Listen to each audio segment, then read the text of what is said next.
May the Lord's name be praised. கர்த்தருடைய நாமம் மகிமைப்படுவதாக, ஸ்தோத்திரிக்கப்படுவதாக. Once again, it's a great privilege for us to join with all of you in studying the Word of God. தேவனுடைய வார்த்தையை கற்றுக்கொள்வதிலே உங்களோடு கூட இணைவதிலே நான் மிகவும் சந்தோஷப்படுகிறேன். கர்த்தரை துதிக்கிறேன். We looked at chapter 1 of Jonah last time. கடந்த வாரத்திலே யோனாவின் புத்தகத்தில் 1ஆம் அதிகாரத்திலிருந்து சில சத்தியங்களை கற்றுக்கொண்டோம். Here is a servant of God, a prophet of God, who was given a commission to go to Nineveh and preach judgment to that city. தேவனுடைய தாசனும் கர்த்தருடைய தீர்க்கதரிசியுமாகிய யோனா நினிவேக்கு சென்று கர்த்தருடைய வார்த்தையை, சுவிசேஷத்தை பிரசங்கிக்கும்படியாக ஆணை கிடைக்கப்பட்டவனை குறித்து நாம் கடந்த வாரத்தில் சிந்தித்தோம். We saw that Jonah decided to go the opposite direction, so much more further away to Tarshish and disobey God. நினிவேயிலிருந்து அதிக தொலைவில் உள்ள தர்ஷீஷ் என்ற இடத்திற்கு நினிவேக்கு செல்லாமல் கர்த்தருக்கு கீழ்ப்படியாமல் சென்றதை குறித்து கடந்த வாரத்தில் நாம் நினைவுபடுத்தப்பட்டோம். In verse 3 we saw when he went, immediately found a ship and he paid the fare and went away from God. மூன்றாவது வசனத்திலே அதற்கு செலுத்தப்பட வேண்டியதான கட்டணத்தை செலுத்தி தேவனுடைய பிரசன்னத்திலிருந்து உடனடியாக கீழ்ப்படியாமல் சென்றதை குறித்து நாம் சிந்தித்தோம். When we go away from God, there is a payment to make. There is a cost involved to backslide. கர்த்தரிடத்திலிருந்து நாம் விலகி செல்வோம் என்றால் நமக்கு அது செலவுள்ள காரியமாக காணப்படும் என்பதை இதிலிருந்து அறிந்து கொள்வோம். கர்த்தரிடத்திலிருந்து பின்வாங்கி செல்வது என்பது விலை கொடுக்க வேண்டிய ஒன்றாக அமைகிறது. Then we saw God sent a mighty tempest in the sea. அதன் பிறகு அந்த கடலிலே பெரிய கொந்தளிப்பை கர்த்தர் தாமே அனுப்புகிறார். We saw the pagans praying and Jonah, the servant of God, sleeping. அந்நிய தேவர்களை வணங்கக்கூடியதான அந்த ஜனங்கள் தங்களுடைய தேவர்களிடத்தில் ஜெபிக்கிறதாகவும், ஆனால் ஜீவனுள்ள தேவனுடைய தாசனாகி இந்த மனிதனோ அவன் உறங்குகிறவனாய் காணப்படுவதை நாம் கண்டோம்.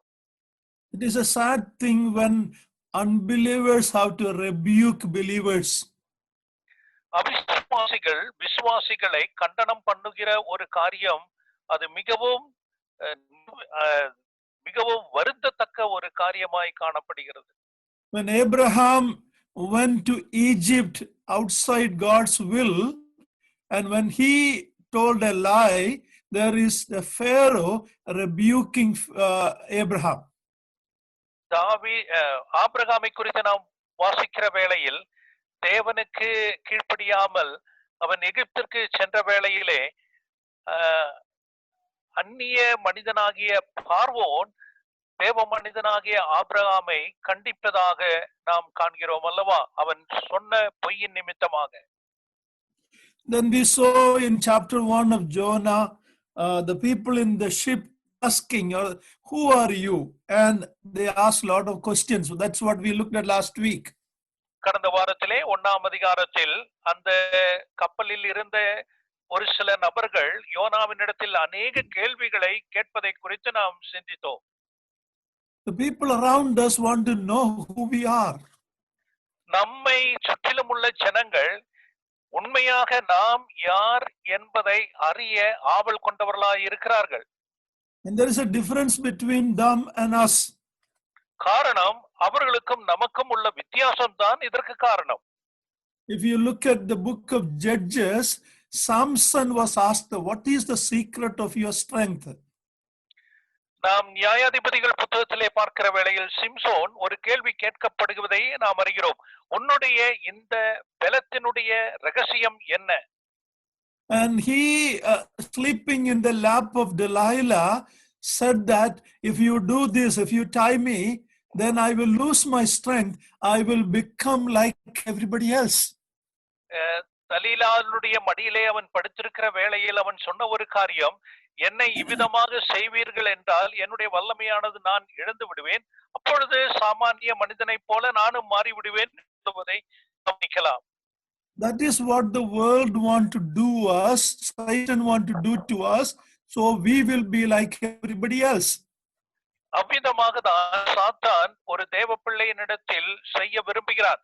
அவன் ஜனங்களை கொண்டு அவ்விதமாக கேள்வி கேட்கு இவ்விதமாக செயல்படுத்த விரும்புகிறான். We should be like everybody else. There should not be any separation in our life. நம்முடைய வாழ்க்கையில் மற்றவர்களைப் போலவே நாம் இருக்க வேண்டும், எந்த ஒரு வேறுபாடும் வித்தியாசமும் காணப்படக்கூடாது என்ற நிலைமையில் தான் இவ்விதமாய் செய்கிறான். Jonah was asked many questions.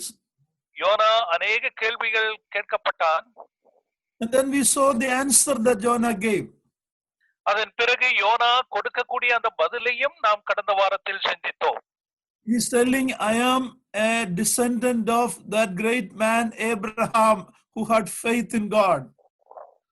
தேவனிடத்தில் விசுவாசம் வைத்த ஒரு பெரிய மனிதனாகிய ஆபிரகாமுடைய சந்ததியை சேர்ந்தவன் என்று யோனா சொல்வதை நாம் கவனித்தோம்.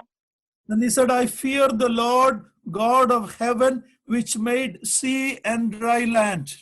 சமுத்திரத்தையும் வெட்டாந்தரையும் உண்டாக்கின, வானத்தையும் பூமியையும் சிருஷ்டித்த உயர்ந்த தேவனுடைய குமாரன் என்ற நிலைமையில் அவன் குறிப்பிடுவதை நாம் கவனிக்கலாம். We saw that he was giving a testimony with his mouth, but his life is a life of disobedience. நாம் கண்ட ஒரு சத்தியம், தன்னுடைய வாயின் மூலமாக அவனுடைய சாட்சியை சொல்லுகிறான், ஆனால் தன்னுடைய உள்ளத்தில் அப்பேற்பட்டதான ஒரு சாட்சியுள்ள வாழ்க்கை வாழாதவனாய் காணப்பட்டான். And then one thing good, he admitted that it's because of me this problem has come to all of us. ஆனால் ஒரு நல்ல விஷயம் யோனாவினிடத்தில் நாம் அறிந்த ஒரு காரியம், அவன் என் மூலமாக தான் இந்த ஒரு பிரச்சனை வந்தது என்பதை அவன் ஒத்துக்கொள்வதை நாம் கண்டோம். And many times when we have difficulties in our life, in our family, in our assembly, normally we try to blame somebody else. நம்முடைய வாழ்க்கையிலோ நம்முடைய குடும்ப பிரச்சனையில இல்ல சபை பிரச்சனை என்று வரும்பொழுது ஏதாவது ஒரு தீர்வு காண்பதற்காக மற்றவர்கள் மேல் நாம் குறை சொல்லுகிறவர்களாய் சில சமயம் காணப்படுகிறோம்.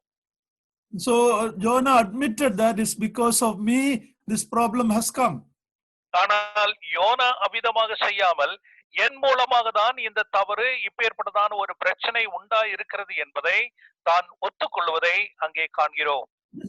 Then when they asked the solution, he said, you cast me into the sea. அதற்குண்டான தீர்வு என்ன என்பதை மாலுமிகளும் மற்றவர்களும் கேட்கிற வேளையில் அவன் சொன்ன ஒரு காரியம், என்னை தூக்கி கடலிலே எரிந்து விடுங்கள் என்று சொல்கிறான். And we read that the people in the ship were afraid to do that. ஆனால் அந்த கப்பலில் உள்ள ஜனங்கள் அதை செய்வதற்கு பயந்தார்கள் என்று பார்க்கிறோம். And we should learn something from that. அதிலிருந்து நாம் கற்றுக்கொள்ள வேண்டிய ஒரு சத்தியம் உண்டு. Many times we are quick to judge God's servants. தேவனுடைய தாசர்களை நாம் சடிதியாக நியாயம் தீர்த்து விடுகிறோம். These pagans were afraid to do that. ஆனால் இந்த அந்நிய ஜனங்கள், புறஜாதி ஜனங்கள் அவ்விதமாக முன்விதியோடு செய்வதற்கு பயந்தார்கள் என்பதை நாம் இதன் மூலம் அறிந்து கொள்ள வேண்டும். They did everything in their capacity to stop throwing or to avoid throwing Jonah into the sea. ஆனால் யோனாவை கடலிலே தூக்கி எறியாமல் ஏதாவது தீர்வு காண முடியுமா என்பது அதிக முயற்சியோடு கூட அவர்கள் செய்தார்கள் என்பதை நாம் அறிந்து கொள்ளலாம். But there was no use, so finally they threw him into the sea. That is what we saw last time. ஆனால் அவர்களுடைய முயற்சி எல்லாம் ஒன்று வெற்றி பெறவில்லை. ஆகையால் முடிவிலே அவனை சமுத்திரத்திலே போட வேண்டிய சூழ்நிலைமை ஏற்பட்டது என்பதை தான் நாம் கடந்த வாரத்தில் கண்டோம். In chapter 1, even though finally Jonah admitted that I am the reason for this, there is no repentance and coming back to God yet. ஒன்றாம் அதிகாரத்தில் நாம் கண்ட ஒரு காரியம், நான் தான் என் மூலமாக தான் இதை இவ்விதமான பிரச்சனை உண்டாயிற்று என்று யோனா ஒத்துக்கொண்ட பதிலும் அவனிடத்தில் ஒரு உண்மையான மனஸ்தாபம் காணப்படவில்லை என்பதை நாம் அறிய வேண்டிய ஒரு சத்தியம். And we see what happened through this disobedient, rebellious servant of God. Without even his knowledge, the people in the ship became believers in the true and living God. இதன் மூலமாக நாம் அறிந்து கொள்ள வேண்டிய ஒரு காரியம், ஒரு தேவதாசனுடைய தேவனுக்கு விரோதமாயுள்ள கலகத்தின் மூலமாக கீழ்ப்படிதல் இல்லாத காரணத்தினாலே இப்பேற்பட்டதான ஒரு பிரச்சனை வந்ததின் காரணம், இந்த கப்பலில் உள்ள அவிசுவாசிகளாகிய அந்த ஜனங்கள் கர்த்தர் மேல் விசுவாசம் வைக்கக்கூடிய நிலைமையிலே யோனா அறியாமலே இந்த ஒரு காரியம் நடந்திருக்கிறது. They believed that Jonah's God is the real God. அவர்கள் விசுவாசித்த ஒரு காரியம், நம்பின ஒரு காரியம், யோனாவினுடைய தேவன் தான் உண்மையான தெய்வம், மெய்யான தெய்வம். They not only believed that, but they offered sacrifice unto the Lord and made vows. அது அவர்கள் நம்பினது மட்டுமல்ல, விசுவாசித்தது மட்டுமல்ல, அவர்கள் தேவனுக்கு பலி செலுத்தி அவர்கள் பொருத்தனை பண்ணினார்கள் என்று நாம் காண்கிறோம். Jonah should have realized, even though he was disobedient, rebellious, God is still doing his work. தான் கர்த்தருக்கு விரோதமாய் கலகம் செய்த பொழுதிலும், கீழ்ப்படியாமல் இருந்த பொழுதிலும், வல்லமையுள்ள தேவன் தம்முடைய கிரியையை சரியாக நடப்பிக்கிறார் என்பதை யோனா அறிந்திருக்க வேண்டும். Even though his testimony didn't match his life, when he told about who he is and who his God is, God used that to convert these pagans to faith in the living God. யோனாவினுடைய சாட்சியானது அவனுடைய வாழ்க்கைக்கு விரோதமாய் இருந்த பொழுதிலும், தான் அறிக்கை செய்த நிலைமையில் இல்லாத பொழுதிலும், தம்முடைய தேவனை குறித்ததான காரியங்கள் சொன்னது போல அவனுடைய வாழ்க்கை இல்லாமல் இருந்த பொழுதிலும், கர்த்தர் தாமே தம்மை குறித்ததா அவனுடைய அறிக்கையின் அடிப்படையிலே தேவன் தாமே தம்மை யார் என்பதை அந்த ஜனங்களுக்கு வெளிப்படுத்தி விசுவாசிக்க வைத்தார். God is not limited by our failure. Our failure will not stop God from doing his work. நம்முடைய வீழ்ச்சி இருக்கிறது அல்லவா, நம்முடைய தோல்வி, அதன் மூலமாக தேவன் ஒருபோதும் கிரியை செய்கிறார் அல்ல. அவருடைய சித்தத்திற்கு ஏற்றவாறு, அவருடைய தீர்மானத்தின்படி ஒவ்வொரு காரியத்தையும் அவர் செய்கிறவராய் இருக்கிறார். அதன் மூலமாக நம்முடைய தோல்வியை சுட்டி காண்பிப்பார். So our loss of our testimony will definitely affect our ministry, but God will continue doing his work. நம்முடைய சாட்சி சில வேளைகளிலே விரோதமாய் இருக்கிற வேளையில், வீழ்ச்சி அடைகிற வேளையில், கர்த்ததாமே நம்மோடு கூட அந்த சாட்சியை மூலமாக சீர்படுத்தும்படியாக செய்வாரே ஒழிய, தம்முடைய நிலையில் எந்த விதமான தவறும் இல்லாதவாறு தேவன் காரியத்தை செய்கிறவராய் இருக்கிறார். These pagans believed in the living God. இந்த அவிசுவாசிகள் ஜீவனுள்ள தேவன் மேல் நம்பிக்கை வைத்தார்கள். God used Jonah for that. அதற்காக தேவன் பயன்படுத்தின ஒரு நபர்தான் யோனாவாகும். A failed prophet of God. தேவனுக்கு விரோதமாய் செயல்பட்ட ஒரு வீழ்ச்சி அடைந்த தேவனுடைய தீர்க்கதரிசியை தேவன் பயன்படுத்துகிறார். And what did Jonah want to do after admitting I am the cause for this? He wanted to commit suicide. He's telling, throw me into the sea. நான் என் மூலமாக தான் இந்த பிரச்சனை வந்தது என்று யோனா சொன்ன பிறகு அவன் என்ன செய்கிறான்? என்னை கடலிலே தூக்கி எறிந்து விடுங்கள் என்று சொல்லி தற்கொலைக்கு முயற்சி செய்யும் விதமாக அந்த காரியத்தை சொல்லுவதை நாம் கவனிக்கலாம். He wants these people to assist him in taking his life. அவனுடைய வாழ்க்கை, அவனுடைய ஜீவனை எடுக்கும் விதத்திலே இந்த ஜனங்கள் மூலமாக அது நடக்கட்டும் என்ற நிலைமையில்தான் அந்த ஜனங்களிடத்தில் என்னை சமுத்திரத்திலே தூக்கி எறிந்து விடுங்கள் என்று குறிப்பிடுவதை நாம் கவனிக்கலாம். But we saw in the last time, God prepared a great fish to swallow Jonah. That is the last verse of chapter 1.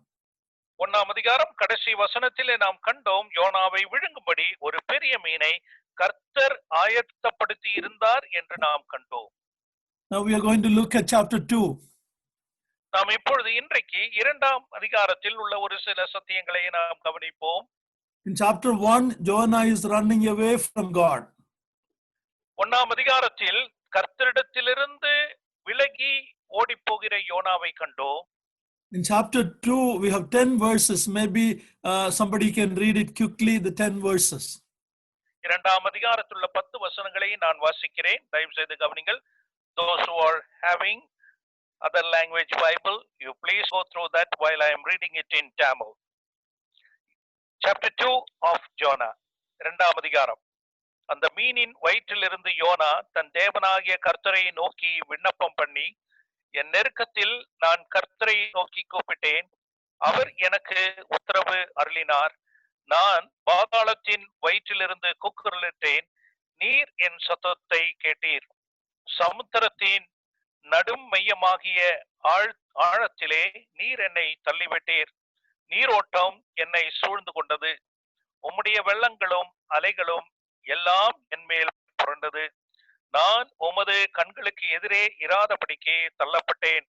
ஆகிலும் இன்னமும் உம்முடைய பரிசுத்த ஆலயத்தை நோக்குவேன் என்றேன். தண்ணீர்கள் பிராணபரியந்தம் என்னை நெருக்கினது.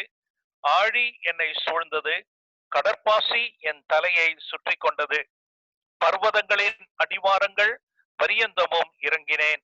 பூமியின் தாழ்பாள்கள் என்றென்றைக்கும் என்னை அடைக்கிறதாய் இருந்தது. ஆனாலும் என் தேவனாகிய கர்த்தாவே, நீர் என் பிராணனை அழிவுக்கு தப்புவித்தீர். என் ஆத்துமா என்னில் தொய்ந்து போகையில் கர்த்தரை நினைத்தேன்.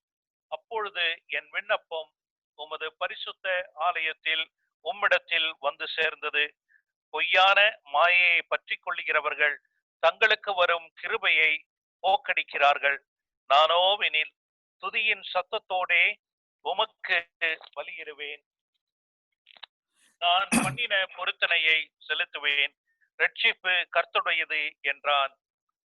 கர்த்தர் மீனுக்கு கட்டளையிட்டார். அது யோனாவை கரையிலே கக்கிவிட்டது. An amazing chapter of 10 verses. You can read it within 1 minute. இந்த 10 வசனங்களை ஒரு நிமிடத்திற்குள்ளாக நாம் வாசித்து விடலாம். Jonah's prayer is the topic in this chapter.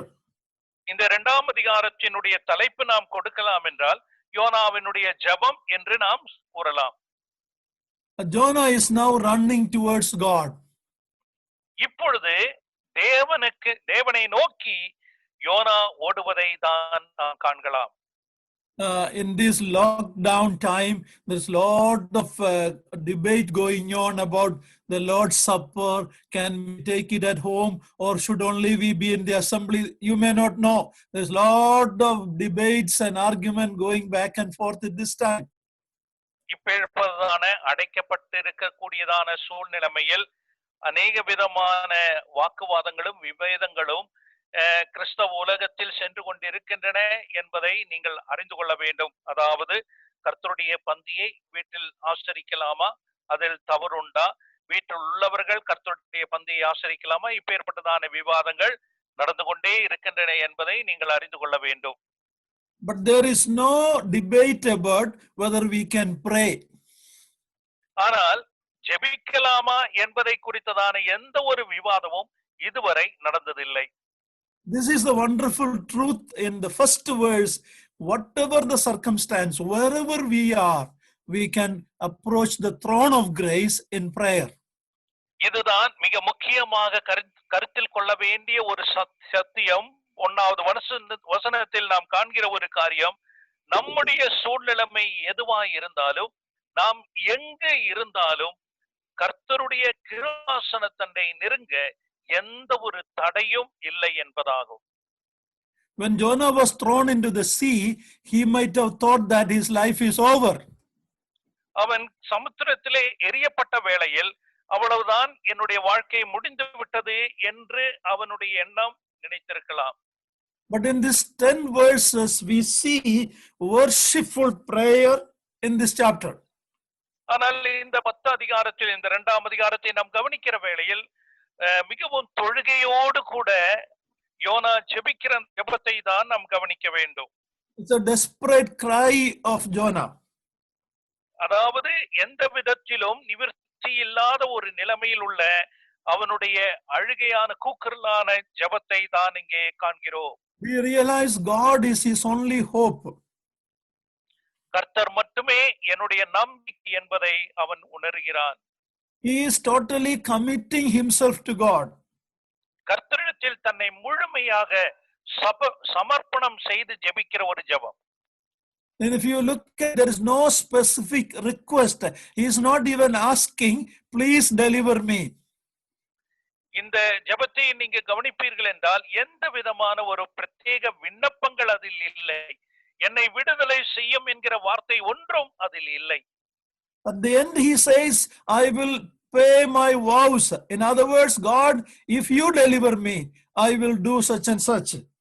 ஆனால் அந்த ஜெபத்தினுடைய முடிவிலே அவன் சொல்லுகிறான், நான் உமக்கு பலியிடுவேன், நான் பண்ணின பொருத்தனையை செலுத்துவேன் என்று சொல்லுவதன் மூலமாக, கர்த்தாவே நீர் என்னை விடுதலை செய்தால் இதை செய்வேன் என்ற அந்த வார்த்தையை கேட்கணும். He realized only God can help him. கர்த்தர் ஒருவரே இந்த சூழ்நிலையிலிருந்து எனக்கு விடுதலை கொடுக்க முடியும் என்பதை உணர்ந்தான். As we look at the present crisis around the world, we realize only God can bring a solution to our present problem.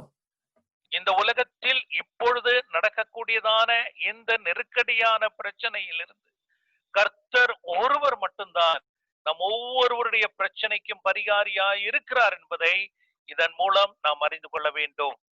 We are in a lockdown. We are mostly staying in our homes. நம்முடைய வீடுகளிலேயே நாம் தரித்திருக்கிறவர்களாய் இப்பொழுது காணப்படுகிறோம் அல்லவா? The best thing we can do is spend time in prayer, coming closer to God. நாம் செய்யக்கூடிய அதிகமாக நேரத்திலே செலவழிக்க வேண்டிய ஒரு காரியம் கர்த்தரோடு கூட மிகவும் நெருங்க நம்முடைய ஜெபத்தில் செலவழிக்கும் நேரங்களா இருக்க வேண்டும். When I look at all our houses where we are, it's a comfortable place mostly. நாம் இருக்கக்கூடிய வீடு என்று பார்க்கும் பொழுது கர்த்தர் நமக்கு நல்ல சுக சௌரியத்தை தந்திருக்கிறார். But if you look at from where Jonah prayed, it was the terrible lockdown. It was in the belly of a large fish. ஆனால் யோனா எந்த சூழ்நிலையிலிருந்து ஜெபிக்கிறார் என்று பார்க்கிற வேளையில் அது மிகவும் ஒரு நெருக்கடியான அடைக்கப்பட்ட ஒரு சூழ்நிலையில் இருந்துதான் யோனா ஜெபிப்பதை நாம் இங்கே கவனிக்க வேண்டும். Around him is the digestive juices of the belly, the acidity in the belly, and the fish is moving. There may be other dead fishes in that stomach. It is such a place from where Jonah is praying. ஆனால் தான் ஜெபிக்கிற அந்த சூழ்நிலையை சற்று நீங்கள் நினைத்து பாருங்கள். எப்பேற்பட்டதான ஜீரணம் செய்யக்கூடியதான அந்த அமிலங்கள் எல்லாம் நிறைந்திருக்கக்கூடிய ஒரு சூழ்நிலைமை. அந்த பெரிய மீன் விழுங்கி இருக்கிற அநேக சிறு மீன்கள் உள்ளே அவையெல்லாம் கரைந்து ஜீரணமாகி நாற்றம் எடுக்கக்கூடியதான ஒரு கொடூரமான ஒரு சூழ்நிலைமையில் அல்லவா யோனா ஜெபிப்பதை என்பதை நாம் உணர வேண்டும். Many times it is our comforts that prevents us from coming to the throne of grace. தேவனுடைய கிருபாசனத்தண்டை வருவதற்கு அநேக முறை நம்முடைய சுக சௌகரியங்கள் தடையாய் இருக்கிறது என்பதை நாம் இந்த சூழ்நிலையில் உணர வேண்டும். In Hebrews 4:16, the Lord is telling, boldly come to the throne of grace. எபிரேயர் 4:16 தைரியமாக தேவனுடைய கிருபாசனத்தண்டை கிட்டி சேரும்படியான அந்த வேத வாக்கியத்தை நாம் கவனிப்போம். That is a privilege of every child of God. ஒவ்வொரு தேவனுடைய பிள்ளையினுடைய ஸ்லாக்கியம் தான் அந்த தேவனுடைய கிருபாசனத்தண்டை நெருங்கக்கூடியதான ஸ்லாக்கியம். And if we understand who is inviting us to come to his presence, we will be desiring to come to that presence. ஆனால் அந்த பிரசன்னத்திற்கு கிருபாசனத்தண்டை என்னும் பிரசன்னத்திற்கு யார் நம்மை அழைக்கிறார் என்று நாம் கவனிக்கிற வேளையில் அதிக வாஞ்சியோடு கூட நாம் நெருங்குகிறவர்களாய் இருப்போம். It is a God that dwells in unapproachable light who is telling to his children, come to my throne of grace. சேரக்கூடாத ஒளியில் வாசமாய் இருக்கக்கூடிய தேவன் தான் தம்முடைய பிள்ளைகளை அந்த பிரசன்னத்திற்கு வரும்படியாக அழைக்கிறார் என்பதை அறிந்து கொள்ள வேண்டும். If we can understand that truth, at least that one truth, we will be spending more time in prayer. இந்த ஒரு சத்தியத்தையாவது நாம் உண்மையாக உணர்ந்திருப்போம் என்றால் நிச்சயமாக தேவனுடைய கிருபாசனத்தண்டை ஜெபிப்பதற்காக நாம் எப்பொழுதும் நெருங்குகிறவர்களாய் காணப்படுவோம். Often our prayer is a wish list we give. Bless me, give me this, protect me. Brother is going somewhere, protect. I'm not saying that is wrong in praying like that, but many times our prayer are like the children's prayer. அநேக முறை நம்முடைய ஜெபங்கள் சிறு பிள்ளைகள் ஜெபிப்பது போல நம்முடைய விருப்பத்தை மட்டும் சொல்லுகிறவர்களாக நாம் ஜெபிக்கிறவர்களாக இருப்போம். அது தவறு என்று நான் கூறவில்லை. ஆனால் அந்த நிலைமையில் தான் அதிகமாக நம்முடைய ஜெபம் காணப்படுகிறது. When Apostle Paul was imprisoned in a Roman dungeon, we know what kind of prayer he prayed. ரோம சிறைச்சாலையில் அந்தகாரத்தில் பவுல் அடைக்கப்பட்டிருக்கிற வேளையில் அந்த தேவ மனிதனுடைய ஜெபம் எப்பட்டதாய் இருந்தது என்பதை நாம் அறிவோம் அல்லவா? We have to admit we don't know how to pray. நாம் உண்மையாக எவ்விதமாய் ஜெபிக்க வேண்டும் என்பதை அறியாதவர்களாய் இருக்கிறோம் என்பதை ஒத்துக்கொள்ள வேண்டும். That is why the Lord Jesus Christ is interceding for us and the Holy Spirit is helping us. As we read in Romans, we don't know how to pray. The Spirit is a helper in taking our prayer in a revised way and bringing it to the presence of God. ஆகையால் தான் நம்முடைய ஆண்டவராகிய இயேசு கிறிஸ்துவானவர் தேவனுடைய பிரசன்னத்தில் நமக்காக பரிந்து பேசுகிறவராகவும் இந்த பூமியிலே பரிசுத்த ஆவியானவர் நாம் இன்னவிதமாய் ஜெபிக்க அறியாதவர்களாய் இருக்கிறபடியால் நமக்கு உதவி செய்கிறவராகவும் காணப்படுகிறார். Thank God for the ministry of the Holy Spirit.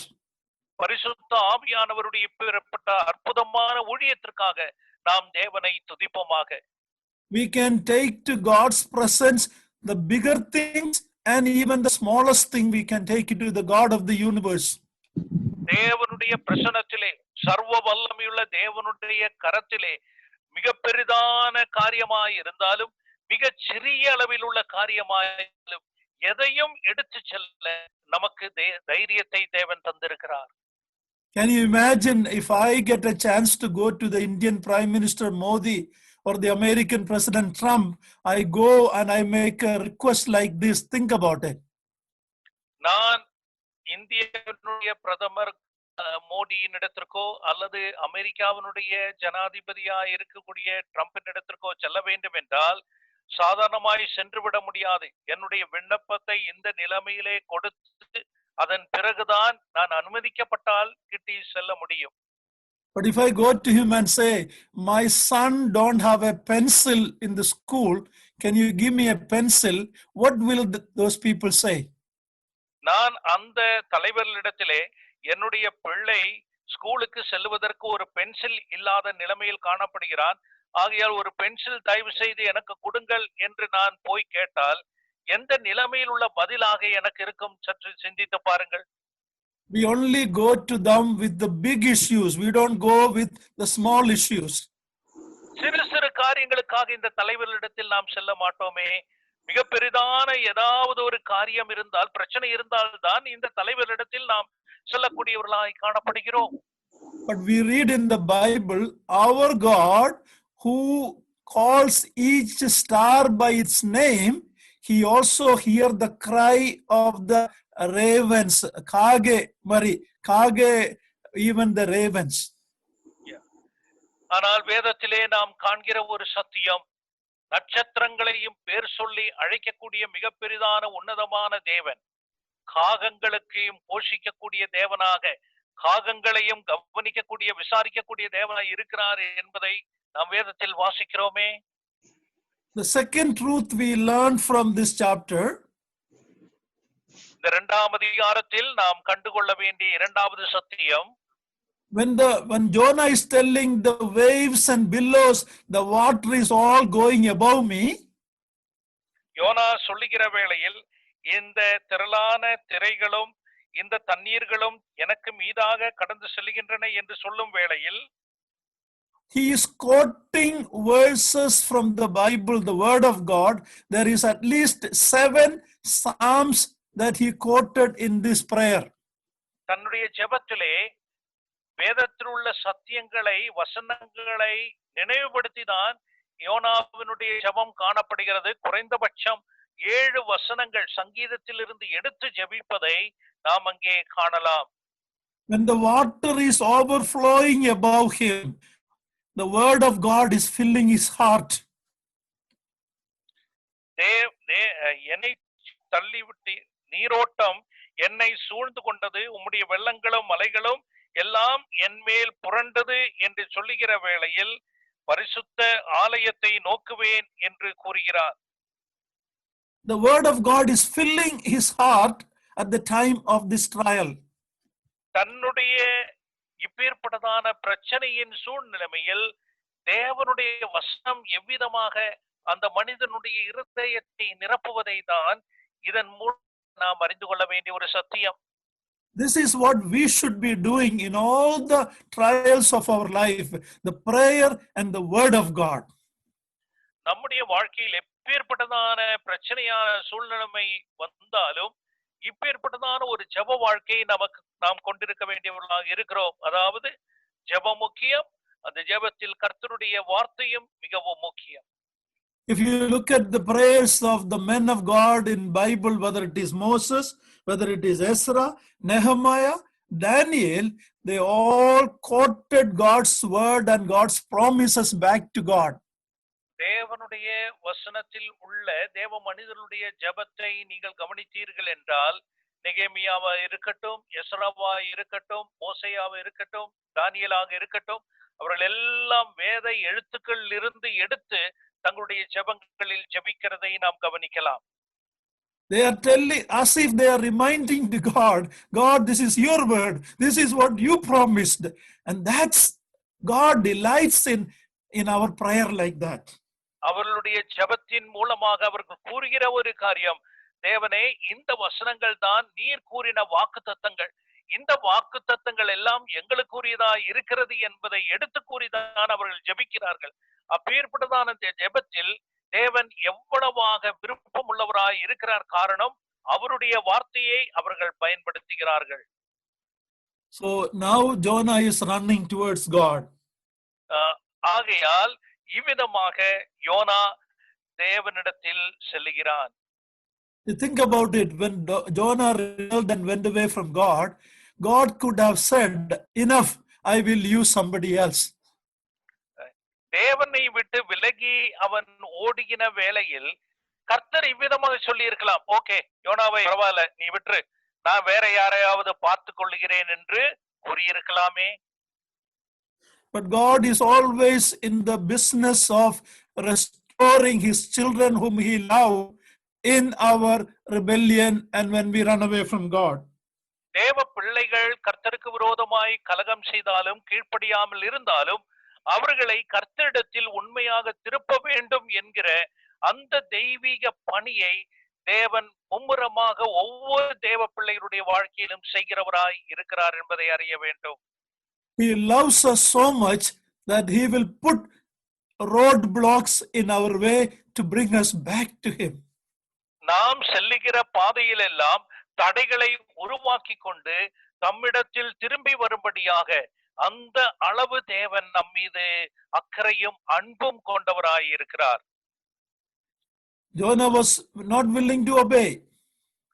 YONO தேவனுக்கு கீழ்ப்படிய வேண்டும் என்று அவன் விருப்பம் இல்லாதவனாய் இருந்தான். God changed his circumstance to bring him back. ஆனால் தேவன் சூழ்நிலைகளின் மூலமாக தம்மிடத்தில் கொண்டு வருவதை நாம் அறியலாம். He's not asking God to deliver, but he's acknowledging God is sovereign. Only salvation comes from you. எந்த விதத்திலும் தனக்கு விடுதலை கிடைக்கப்பெற வேண்டும் என்று விண்ணப்பம் செய்யாமல், கர்த்தர் சர்வ வல்லமை உள்ளவர், அவர் சர்வ அதிகாரம் உள்ளவர், ரட்சிப்பு என்பது கர்த்தருடையது என்பதை அவன் ஒத்துக்கொண்டு ஜெபிக்கிறதை நாம் காணலாம். In all our situation, let us acknowledge that our God is the only one who can. So we read in the Psalms, some trust in chariots, some in horses, but we will believe, we will call upon the name of the Lord. நம்முடைய சூழ்நிலைமைகள் எவ்விதமாய் இருந்தாலும் சரி, கர்த்தர் ஒருவரே இந்த எல்லா சூழ்நிலைமைக்கும் தெய்வமாய் இருக்கிறார், காரணகர்த்தராய் இருக்கிறார் என்று நாம் கூறினவர்களாக சங்கீதத்தில் வாசிப்பது போல சிலர் ரதங்களை குறித்தும் சிலர் குதிரைகளை குறித்தும் பெருமை கொள்ளுகிறார்கள். நானோ ஜீவனுள்ள தேவனிடத்திலே நம்பிக்கையாய் இருப்பேன் என்று வாசிப்பது போல நம்முடைய நம்பிக்கை கர்த்தரிடத்தில் காணப்பட வேண்டும். Let me close it quickly. நான் சீக்கிரமா முடிக்கிறேன். God, when this change, this acknowledging has happened in his servant's life, God ordered, commanded the fish to vomit Jonah on the dry ground. இப்பேற்பட்டதான ஒரு மாற்றம் தேவப்பிள்ளையினுடைய வாழ்க்கையில் ஏற்பட்ட வேளையில் கர்த்தர் தாமே அந்த மீனுக்கு கட்டளையிடுகிறார், யோனாவை கரையிலே கக்கி போடும்படியாக. That is what need to happen in each one of our life in this very difficult time. இந்த பிரச்சனையான சூழ்நிலைமையில் நம் ஒவ்வொருடைய வாழ்க்கையிலும் நடக்க வேண்டிய ஒரு சம்பவம் இதுவாக இருக்க வேண்டும். Now, what do you think? Where do you think the fish has vomited Jonah? இந்த பெரிய மீன் யோனாவை எங்க கக்கி போட்டது என்று நீங்கள் நினைக்கிறீர்கள்? He went to Joppa. From there he took a ship, went to the west 2,500 miles away. அவன் யோப்பாவிற்கு சென்று 2500 மைல் தொலைவில் உள்ள இடத்திற்கு அவன் செல்வதை தான் நாம் கண்டோம். Nineveh is in the east, another 500 miles to the east. There's no water there. ஆனால் நினிவே என்று சொல்லும் பொழுது அது கிழக்கு பக்கமாக சுமார் 500 மைல் தொலைவில் உள்ள கிழக்கு பக்கமாய் காணப்படக்கூடியதான ஒரு இடம் தான் அது. There's no water there. அங்கே இப்பேற்பட்டதான தண்ணீர் உள்ள இடம் அல்ல. அங்கே it is most likely God ordered the fish, so he vomited him where he disobeyed at Joppa. யோப்பாவிலே எங்கே கீழ்ப்படியாமல் கர்த்தரை விட்டு சென்றானோ அந்த இடத்திலே தான் இந்த மீனானது அவனை கக்கி போடுகிறது. காரணம், நினிவே என்று சொல்லும் பொழுது தண்ணீர் உள்ள இடம் அல்ல, சமுத்திரம் உள்ள இடமும் அல்ல. When we go away from God, we have to come back to where we failed, where we disobeyed, correct it and come back to God. நாம் கர்த்தருக்கு விரோதமாய் கலகம் செய்யும் வேளையில், கீழ்ப்படியாமல் இருக்கிற வேளையில் நாம் எந்த ஸ்தானத்திலிருந்து வழுவி போனோமோ அதே இடத்திற்கு வர வேண்டும் என்றுதான் கர்த்தர் நம்மிடத்தில் விரும்புகிறார். If through you or me, if there is a problem in our local assembly, without settling that, don't go to another assembly thinking that doesn't matter, they don't know about me. God wants you to correct the problem wherever we failed. இதன் மூலமாக நான் ஒரு விஷயத்தை சொல்ல விரும்புவது என்னவென்றால், என் மூலமாக சபையிலே ஏதாவது ஒரு பிரச்சனை ஏற்படும் என்றால் அந்த பிரச்சனைக்கு பரிகாரம் காணாமல் யாரும் இதை அறிந்து கொள்ள மாட்டார்கள் என்று அடுத்த சபையிலே சென்று அங்கே நான் ஐக்கியம் கொள்ளுகிற காரியம் கர்த்தர் விரும்பாத ஒரு காரியம். எந்த இடத்தில் எனக்கு வீழ்ச்சி ஏற்பட்டதோ அந்த இடத்தில் நான் திரும்ப கர்த்தரிடத்தில் வந்த பிறகுதான் இப்பேற்பட்ட காரியத்தில் நான் ஈடுபட வேண்டும். In concluding, God wants to change us first before he will use us to change others. நாம் கர்த்தர் நம்மிடத்தில் விரும்புகிற ஒரு காரியம், முதலாவது கர்த்தர் நம்மை மாற்ற விரும்புகிறார். அதன் பிறகுதான் நம் மூலமாக மற்றவர்கள் மாறும்படியாக நம்மை பயன்படுத்துவார்.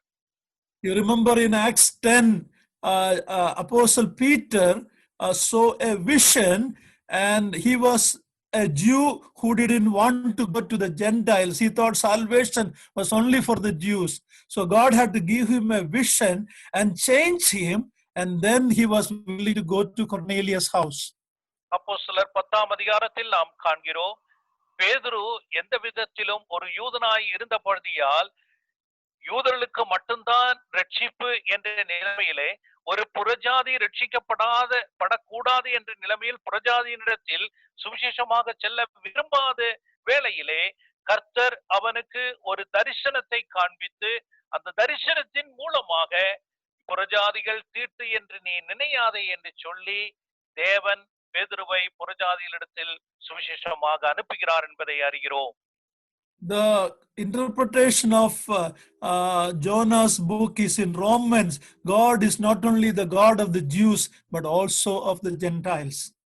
இந்த யோனாவின் புத்தகத்தினுடைய உண்மையான ஒரு வியாக்கியானம் ஒரே வசனத்தில் நாம் ரோமர் 3ஆம் அதிகாரத்தில் கடந்த வாரத்தில் சிந்தித்தது போல தேவன் யூதர்களுக்கு மட்டுமல்ல தேவன் அவர் புறஜாதிகளுக்கும் தேவனாய் இருக்கிறார் என்று கண்டோமே. Jonah is now changed and now God is going to use him. யோனா இப்பொழுது ஒரு மாற்றப்பட்ட ஒரு புதிதாக்கப்பட்ட ஒரு மனிதனாக நாம் காண்கிறோம். ஆகையால் கர்த்தர் அவனை பயன்படுத்த விரும்புகிறார். Like Jonah was given a commission to go to Nineveh, God has given all of us a great commission to share the gospel. யோனா நினிவேக்கு சென்று சுவிசேஷத்தை பிரசங்கிக்க ஆணை கொடுக்கப்பட்டது போலவே நம்மிடத்திலும் கர்த்தர் தாமே அவருடைய வார்த்தை சுவிசேஷத்தை பிரசங்கிக்கும்படியான ஆணையை கொடுத்திருக்கிறார் என்பதை அறிய வேண்டும். Many a time that great commission has become a great omission in our life. அநேக முறை இந்த பெரிய ஆணையானது கைவிடப்பட்ட நிலைமையில் நாம் அதை நிர்விசாரமாய் நினைக்கக்கூடிய நிலைமையிலே அது காணப்படுகிறது. In Isaiah 6 in closing, when God said, "Whom shall I send? Who will go for us?" Isaiah 6ஆம் அதிகாரத்திலே அங்கே நாம் காண்கிறோம், நான் யாரை அனுப்புவேன், யார் எனக்காக போவான் என்கிற when that question, Isaiah is saying, "Here am I, send me." அந்த கேள்விக்கு எசையா சொல்லுகிற பதில், இதோ நான், என்னை அனுப்பும் என்று குறிப்பிடுகிறார். What a blessing it will be when we obey God. தேவனுக்கு கீழ்ப்படுகிற வேளையில் அது எவ்வளவு ஆசீர்வதிக்கப்பட்ட ஒரு வாழ்க்கையாக காணப்படும். And the disobedience always cost, not only in our life, in all the other people that are associated with us. கர்த்தருக்கு கீழ்ப்படியாது இருக்கிற வேளையில் நம்முடைய வாழ்க்கை மட்டும் பாதிக்கப்படுவதல்ல, நம்மை சேர்ந்தவர்களும் நம்மோடு கூட இருக்கிறவருடைய வாழ்க்கையும் பாதிக்கப்படும் என்பதில் சந்தேகம் இல்லை. Our disobedience will affect us, our family, our assembly, our workplace, everywhere. Let us obey God. நம்முடைய கீழ்ப்படியாமை நம்மையும் நம்முடைய குடும்பத்தையும் நாம் சார்ந்திருக்கிற சபையையும் மற்ற அனைவரையும் பாதிக்கப்படுகிறபடியால் நாம் கர்த்தருக்கு கீழ்ப்படிதல் உள்ளவர்களாய் காணப்படுவோம். Jonah's book is not about Jonah. It is not about the fish. It is about the Lord Jesus Christ. Here is someone greater than Jonah. யோனாவின் புத்தகம் யோனாவை குறித்ததல்ல, பெரிய மீனை குறித்ததல்ல, ஆனால் யோனாவை விட பெரியவர் இங்கே இருக்கிறார் என்று நான் வாசிக்கிற வண்ணமாக கர்த்தராகிய இயேசு கிறிஸ்துவை குறித்ததே ஆகும். Prayer and the word of God. ஜெபமும் கர்த்தருடைய வார்த்தையும். Salvation belongs to the Lord. ரட்சிப்பு கர்த்தருடையதாய் காணப்படுகிறது. May his name be glorified. Thank you for the opportunity. If there is another chance later, I would like to come back. You don't need to do it immediately, but if there is a chance, I would like to conclude with one message, chapter 3 and chapter 4. Yeah. Thank you, Rajan. கர்த்தருடைய நாமம் இவ்விதமான ஒரு வாய்ப்பிற்காக நன்றி செலுத்துகிறேன். சித்தமானால் இன்னொரு வாய்ப்பு கிடைக்கிற வேளையில் 3ஆம் அதிகாரமும் 4ஆம் அதிகாரமும் நாம் சிந்தித்து அந்த சத்தியத்தை அறிந்து கொள்ள கர்த்தர் கிருபை செய்வாராக. தேங்க்யூ ராஜன், நன்றி.